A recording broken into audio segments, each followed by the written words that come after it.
Let's talk about something you probably look at every single day, maybe even a few times a day.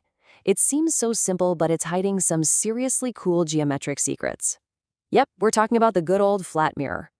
I mean, think about it. You see them everywhere, at home, in the car, at the gym. But have you ever stopped to wonder what is actually going on when you see yourself? How does a flat sheet of glass create a perfect 3D copy of you? And here's where it gets really trippy. Your reflection isn't on the surface of the mirror, is it? No. It looks like there's a whole other you standing on the other side, behind the wall. How on earth is that possible? Okay, here's a clue. Try this. Go into a room with a mirror and turn off all the lights. Your reflection is gone, right? Vanished. So clearly, the mirror itself isn't making the image. It needs something else. What's the missing ingredient? You got it. It all begins with light. No light, no reflection. It's that simple. So to really understand how a mirror does its magic, we first have to get a handle on how light behaves. And this is the perfect way to picture it. The best way to think about a ray of light is to imagine a tennis ball bouncing off the floor. It hits the ground at an angle, and it bounces off at a totally predictable angle. Well, light does pretty much the exact same thing.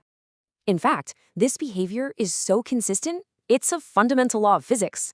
They call it the law of reflection, and it's so beautifully simple. The angle the light comes in at is always equal to the angle it goes out at. That one little rule is the key to everything else. And check this out. This shows it perfectly. A ray of light shoots from the yo-yo, hits the mirror, and bounces right to the eye. The angle it comes in at, that's the angle of incidence, or alpha here, is exactly the same as the angle it leaves at, the angle of reflection, beta. Now, by convention, scientists measure these angles from an imaginary line that's perpendicular to the mirror, a line they call the normal. And off that line, alpha always equals beta. It's just pure, simple geometry. So for you to see anything in a mirror, let's say this yo-yo, a ray of light has to leave the yo-yo, hit the mirror in just the right spot, and then bounce perfectly into your eye following that law of reflection we just talked about. Okay, but here's the crucial twist. Your eye gets hit with this ray of light that has taken a bent path. But your brain? It wasn't built to track corners.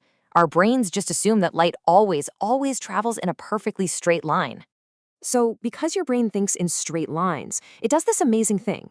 It takes that incoming light ray and mentally traces it straight back, as you can see with this dashed line here. It creates an image where it thinks the light came from. We call this a virtual image, and it appears to be the exact same distance behind the mirror as the real yo-yo is in front of it. It's a fantastic optical illusion that your own brain creates. Okay, so we've nailed how to see one little point. Now let's scale up. Let's tackle a classic brain teaser. To see your entire self, from the top of your head to the tips of your toes, how big does a mirror actually need to be? If you're 6 feet tall, do you need a 6-foot mirror? To figure this out, we just use the same logic. We need a light ray from the very top of your head to bounce off the mirror and hit your eye. And we need a light ray from your feet to do the exact same thing. The part of the mirror between those two bounce points, well, that's all you really need to see. And when you actually trace out that geometry, the answer is just so cool and so surprising. You only need a mirror that is exactly 1/2 of your height. But hang on, the size is only half the battle. Where you put it on the wall is just as important. For this to work, the top of that half-size mirror has to be lined up exactly halfway between your eyes and the top of your head. And you guessed it, the bottom of the mirror has to be halfway between your eyes and your feet. Get the size and the placement right, and you'll see your entire reflection. It's like a cheat code. Okay, but this brings up another question, one that really messes with your intuition. What happens if you step back from the mirror? Your reflection looks smaller, doesn't it? So common sense would tell you that you'd need a bigger mirror to see your whole body from farther away, right?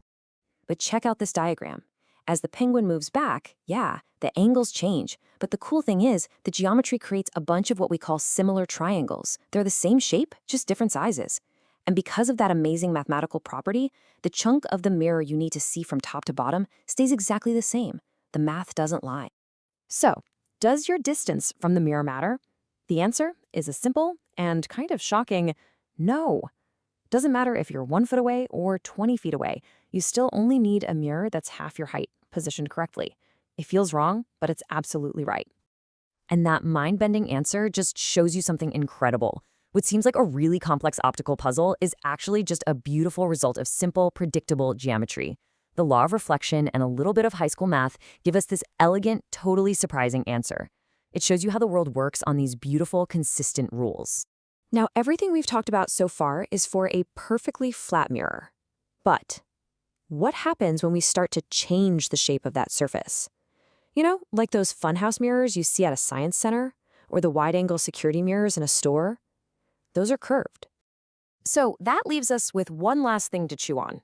We've seen how the simple, elegant geometry of a flat surface gives us a perfect one-to-one reflection.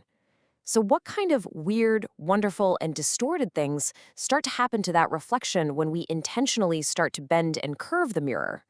These incredible principles of physics and math are hiding all around us, usually in plain sight. So the next time you look in a mirror, I hope you see more than just your reflection. I hope you see the elegant geometry that's making it all possible. Now go out there and find more math in the world around you.